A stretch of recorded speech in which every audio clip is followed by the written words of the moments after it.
Hello friends, good morning. आज 10 मार्च है और सुबह के 6:50 है और आज है इंडेक्स निफ्टी 50 की एक्सपायरी। ठीक है, थोड़ा सा चार्ट को हम लोग समझने का कोशिश करेंगे ध्यानपूर्वक। तो जो मैं स्टोरी लगाता हूँ सेम वही लेवल्स में देता हूँ, और लेवल्स को अगर आप देख के कहीं ना कहीं ट्रेड करते हैं तो आप नुकसान में नहीं रहेंगे। थोड़ा सा देखिएगा, यहाँ पे जो मार्केट खुला था, ये फ्राइडे को मार्केट बंद हुआ था, और उसके बाद जो मार्केट खुला है, उसके बाद मार्केट क्या खुला है 700 पॉइंट का लगभग, ये क्या खुला है, गैप डाउन खुला है। ठीक है। हाँ, एक चीज़ की और बात कर लेते हैं। ये जो फर्स्ट वाली कैंडल बनी है 15 मिनट की, ये जो फर्स्ट वाली कैंडल है, इस कैंडल की बात कर रहा हूँ। ये फर्स्ट वाली जो कैंडल बनी है 15 मिनट की, तो जो फर्स्ट वाली कैंडल बनी है, इस कैंडल की बात करूँ तो मार्केट में थोड़ा सा बाइंग आई है। कल के दिन, मंडे के दिन मार्केट में थोड़ा सा बाइंग आई है, और बाइंग किस तरीके का आई है जरा ध्यान से देखिएगा। अच्छा, बाइंग किस तरीके का आई है वो देख लेते हैं। थोड़ा सा चार्ट को हम लोग 15 मिनट में कर लेते हैं। ठीक है, चार्ट को 15 मिनट में कर लेते हैं और इसको ध्यान से देखते हैं। तो ये फर्स्ट कैंडल जो बनी है 15 मिनट का, इस फर्स्ट कैंडल, अच्छा इस फिबोनाची को थोड़ा सा हम लोग डिलीट कर देते हैं। ठीक है, इस पर पैरेलल चैनल और इस फिबोनाची को करते हैं डिलीट कर देते हैं। चलिए, और ये अभी और डिलीट हम कर रहे हैं हम लोग, और फिर से आपको लेवल्स वगैरह में देता हूँ, सेम वही लेवल्स निकल के आएंगे। ठीक है, चलिए। तो थोड़ा सा हम लोग क्या करते हैं, सबसे पहले विक्स की बात कर लेते हैं, क्योंकि अगर ऑप्शन में कहीं ना कहीं आप ट्रेड करते हैं तो विक्स के बारे में जानना बहुत ही ज़रूरी है। और आपका आईवी जिसको हम लोग इम्प्लॉयड वॉलेटिलिटी भी बोलते हैं। ठीक है, और ये इंडिया विक्स, तो ये दोनों पे सेपरेट सेपरेट वीडियो में बनाऊंगा, उस पर खास करके कमेंट करिएगा। तो ऑप्शन में कहीं ना कहीं आप अगर ट्रेड करते हैं, ऑप्शन बायर हैं, तो एक रिटेल ट्रेडर हैं, तो ये दोनों के बारे में जानना बहुत जरूरी है। तो विक्स आपका 23 पॉइंट समथिंग कहीं आपका क्लोज हुआ, कल 24 तक हाईएस्ट गया था। तो आप सोच लीजिए, ऑप्शन के प्रीमियम बहुत ज़्यादा बढ़ रहे थे, वोलाटिलिटी थी। ठीक है, आईवी भी बहुत ज़्यादा इंक्रीज था। चलिए, ये दो चीज़ तो हो गया। इससे पहले भी मैं बताया हूँ आपको कि मार्केट कभी भी अगर रिकवरी करती है, थोड़ा सा देखिए रिकवरी करने की कोशिश किया है, तो उस केस में क्या होता है, विक्स डाउन होता है। क्या होता है, विक्स भी डाउन होता है और आईवी भी डाउन डाउन होता है, जो कि एक ऑप्शन बायर के लिए अच्छा नहीं है। मतलब उस केस में जो है, ऑप्शन के प्रीमियम परफॉर्म नहीं करते हैं अच्छे से, मतलब थीटा डीके बहुत ही ज़्यादा होता है।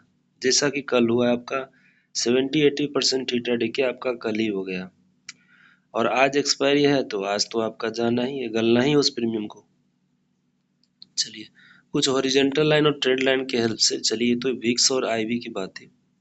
तो विक्स हमेशा ध्यान दीजिएगा, मार्केट जब भी गिरेगी तो विक्स और आईवी दोनों ही जो है बहुत तेजी से बढ़ेंगे, और 50-50 वाला ऑप्शन जो है कब आपका 150-200 हो जाएगा आपको पता ही नहीं चलेगा।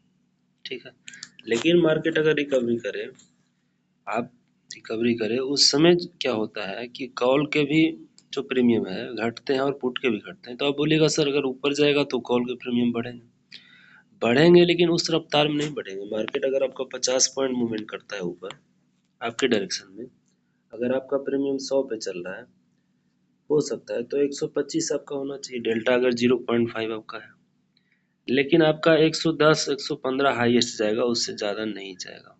इस बात का ध्यान रखिएगा। और जो पुट का प्रीमियम है, अगर सपोज डेट 100 पे है, तो इसको 50 पॉइंट ही करना चाहिए, 50 पे आना चाहिए, तो ये 20-30 पे कहीं आ जाएगा आपका। समझ रहे हैं आप मेरी बात को? तो इन सब चीज़ों का विशेष ख्याल रख के आप मार्केट में एक ट्रेड करेंगे। ठीक है, तो ये सब चीज़ ऑप्शन बायर के लिए कहीं ना कहीं खतरा है।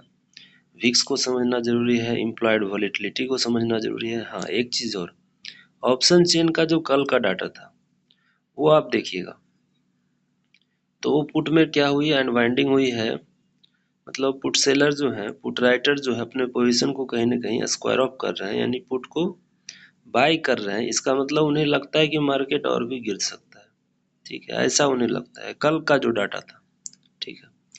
अब रात भर में क्या होगा नहीं होगा, तो आज क्या हुआ है वो मैं बता रहा हूँ। अभी 350 पॉइंट, लगभग 300 350 पॉइंट अब चल रहा है कौन, आपका गिफ्ट निफ्टी।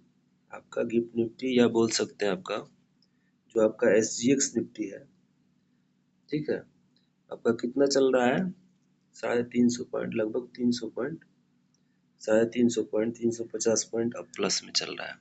तो ऑब्वियस है कि मार्केट आपका गैप अप खुलेगा, ठीक है। तो इसके अकॉर्डिंग मैं लेवल्स आपको मैं प्रोवाइड कर रहा हूँ। मान लेते हैं कि 300 पॉइंट मार्केट आपका गैप अप खुल जाए। अभी मार्केट आपका ट्रेड कर रहा है 24,000 के पास, ठीक है। चलिए हॉरिजॉन्टल लाइन लेते हैं। तो आपका जो आज का हाई है, हॉरिजॉन्टल लाइन की हेल्प से आज जो हाई बना है, फर्स्ट जो कैंडल बना था ना, उसको कहीं ना कहीं ब्रेकआउट देने का कोशिश किया था। चलिए 24,077, इसको 24,080 मान लीजिएगा, ठीक है। यहाँ पे मार्केट क्लोजिंग लिया 24,005, यानी मान सकते हैं आप 24,000 इसको।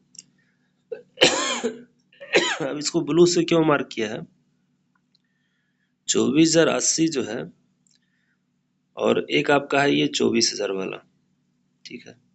ये दो जो है इम्पोर्टेंट सपोर्ट आपका है, ध्यान रखिएगा, ठीक है। ये दो 24,005 जहाँ पे मार्केट क्लोजिंग लिया है, या इसको आप 24,000 मान सकते हैं, तो 24,080 मान लीजिए। सबसे पहले आपका जो है मार्केट ओपन कहीं इस बीच में होगा, और यहाँ पे जो गैप है, अगर गैप अप खुल रहा है मार्केट, तो इस गैप को आसानी से कर सकता है। अब कितना गैप अप खुलेगा ये कहा नहीं जा सकता, लेकिन 200-250 पॉइंट तो गैप अप खुलेगा ही खुलेगा, क्योंकि गिफ्ट निफ्टी आपका 300 350 पॉइंट अप। तो 24,000 यहाँ पे देखिएगा ध्यान से, इस गैप की बात कर रहे हैं, 24,414, ठीक है। अब सोचिए कि 24,000 के पास मार्केट ऑलरेडी है, तो अगर 300 पॉइंट गैप अप खुलता है तो 24,300 के पास खुलेगा, ठीक है। अगर 24,300 के पास खुलेगा तो इस गैप को फिल करने की कोशिश करेगा, ठीक है, इस गैप को फिल करने की कोशिश जरूर करेगा। हाँ, 24,414 के आसपास अगर चला गया, वहां से कोई निगेटिव मोमेंट होता है, तो हमेशा आप पुट में ट्रेड बनाइएगा। कॉल में ट्रेड बनाने की भूल से भी कोशिश मत करिएगा, बता दे रहा हूँ। बिकॉज कॉल में अगर आप ट्रेड बनाइएगा, मार्केट अगर रिकवरी कर रहा है, ऊपर जा रहा है, तो ऑप्शन आपके फेवर में नहीं रहेगा। आपका स्टॉप लॉस भी बहुत बढ़ा जाएगा, और टारगेट बहुत मिलेंगे छोटे छोटे, कोई फायदा नहीं, ठीक है।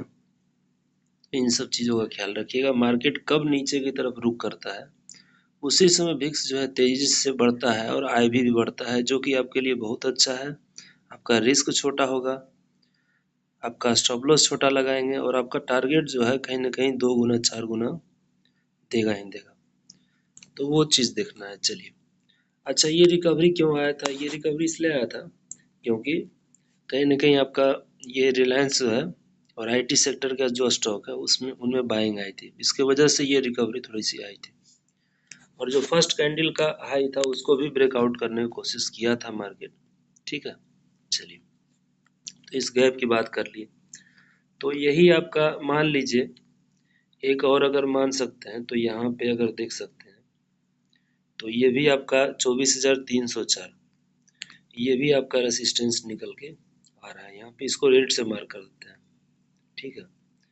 तो 24,304 है मार्केट, सपोज डेट 24,300 के पास खुल के तेजी से अगर नीचे आने की कोशिश करे, तो वो कहाँ पे रुकेगी, कहाँ पे रुकेगी, ऑब्वियस है वो 24,080 के पास रुकेगी, ठीक है। हाँ, इससे पहले एक राउंड नंबर आपका है 24,200, 24,196 मार्क करते हैं, 24,200। तो ये भी यहाँ पे मार्केट थोड़ा सा सस्टेन करने की जरूर कोशिश करेगी, ठीक है, 24,200। अगर 24,200 के नीचे ब्रेक डाउन होता है, तो 24,080 का लेवल देखने को मिलेगा, ठीक है, याद रखिएगा, ठीक है। मार्केट गैप अप खुल रही है, और जब भी गैप अप खुलती है, तो आप इधर का प्लान बनाते हैं, हमेशा नीचे का बनाइएगा, ठीक है। लेकिन प्राइस एक्शन देख लेंगे, फर्स्ट कैंडल जो 15 मिनट की होती है, उस कैंडल को देखने के बाद ही आप प्लान बनाएंगे, ठीक है। तभी जाके आपको डायरेक्शन कहीं ना कहीं क्लियर होता है। देखिए ट्रेंड लाइन की बात कर लेते हैं। तो यहाँ से जो ट्रेंड लाइन ये बन रहा है, ये बहुत इंपॉर्टेंट रोल करेगा। तो एक्सटेंडेड लाइन के हेल्प से यहाँ पे जो हम लोग हैं एक्सटेंडेड लाइन उठाते हैं और यहाँ से ये करके एक यहाँ से एक्सटेंडेड लाइन इस तरीके से कुछ इस तरीके से बना देते हैं और इसको हम लोग जो है ब्लू से मार्क करते हैं, क्योंकि ये जो है कहीं ना कहीं सपोर्ट का काम आपका जरूर करेगा। ठीक है, अब ये सपोर्ट का काम करेगा किस तरीके से, मार्केट अगर यहाँ पे कहीं पे खुला 24,300 के आसपास, तो इधर आएगा, इधर आने के बाद इस ट्रेंड लाइन का ही सपोर्ट लेगा और यहाँ से जो है कहीं ना कहीं ऊपर जाने की कोशिश करेगा इस तरीके से। ठीक है, तो ये ट्रेंड लाइन आपका काम करेगा। एक ट्रेंड लाइन और भी है जो आपका बन रहा है, वो भी आप बना लीजिएगा एक्सटेंडेड लाइन की हेल्प से। एक यहाँ से आपका और इस तरीके से आप बना लीजिएगा। ठीक है, तो ये जो है आपका रेसिस्टेंस का काम करेगा। ठीक है, अब ये रेसिस्टेंस क्या होगा, क्योंकि प्रीवियस में क्या था, सपोर्ट था। देखिए यहाँ पे सपोर्ट था, फिर यहाँ पे आया, फिर यहाँ पे सपोर्ट, तो इसके नीचे अगर कहीं पे खुलता है तो ये जाके फिर मार्केट जो है इसका रेसिस्टेंस लेने की कोशिश करेगा। तो ये सब अपने चार्ट में जरूर बना लीजिएगा। तो ऐसे ही हम लोग लेवल्स वगैरह निकालते हैं। ठीक है, रैंडम कोई लेवल निकल के नहीं आता है, कहीं पे अगर 2 3 4 बार कंफर्मेशन होता है तभी जाके लेवल्स निकलते हैं। ठीक है, तो ध्यान से देखिएगा, मार्केट यहाँ से गिरावट शुरू हुई, गिर करके यहाँ तक आया। ठीक है, तो हम लोग फीब रिट्रेसमेंट का यूज करते हैं, तो यहाँ से यहाँ तक आप यूज कर सकते हैं। जैसे कि हम लोग यहाँ पे फिबोनाची लगाएंगे और इस हाई से जो है इस लो तक जो है हम लोग लेकर के आएंगे, तो देखिएगा 50% का लेवल वहीं पे आ रहा है जहाँ पे 24,300 और 61% का लेवल आपका 24,414 है। हाँ, तो 24,414 जो है वो इम्पोर्टेंट रेसिस्टेंस होगा। अब देखिए डबल कन्फर्मेशन निकल रहा है, मैंने बताया था ना इससे पहले, ट्रेंड लाइन का रेसिस्टेंस होगा, ट्रेंड लाइन का रेसिस्टेंस पहला हुआ, दूसरा हॉरिजॉन्टल लाइन का रेसिस्टेंस है और तीसरा आपका जो है फिबोनाची का 61% का रिट्रेसमेंट लेवल है। तो इस बीच में कहीं पे भी खुलेगा तो 24,014 से अगर निगेटिव मूवमेंट हुआ तो जरूर पुट की तरफ देखने की कोशिश हम लोग करेंगे। ठीक है, ये सब चीज़ें। चलिए आज के लिए इतना ही, और इसी के साथ अपने वीडियो को वाइंड अप करता हूँ, कंक्लूड करता हूँ। और ये सारी चीज़ें अपने चार्ट में बना लेंगे, खास करके अपने लॉस का विशेष ख्याल रखें। चलिए, और इस यहाँ पे जो भी जानकारी दी जा रही है वो सिर्फ शैक्षणिक उद्देश्य के लिए है, इसका कोई भी खरीद बिक्री से संबंध नहीं है। किसी भी खरीद बिक्री के लिए अपने वित्तीय सलाहकार से जरूर संपर्क करें। धन्यवाद।